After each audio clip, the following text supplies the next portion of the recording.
Good day mga kamatik, no? Andito na ulit si Pops Josh, and for today's video meron tayong Toyota Vios. Sure ka? Hindi.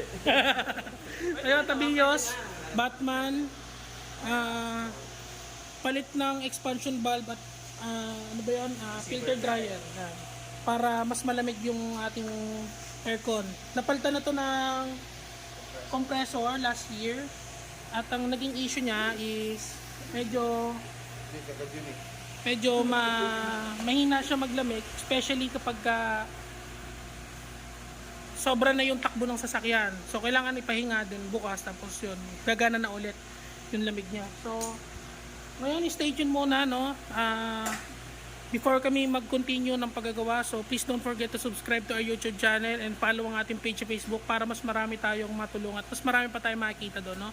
So yun lang guys, stay tuned muna tayo, matik yan.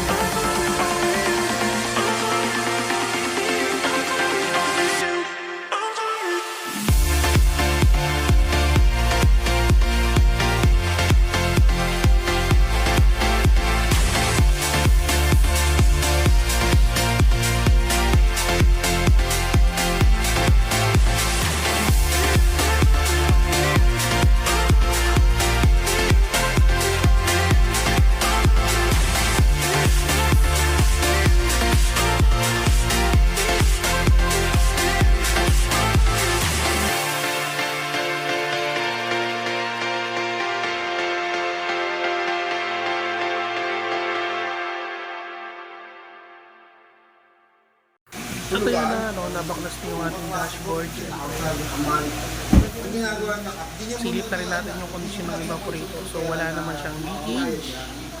At intact naman nga lang yan, medyo madumi na dahil sa ilang months na rin ito nagamit.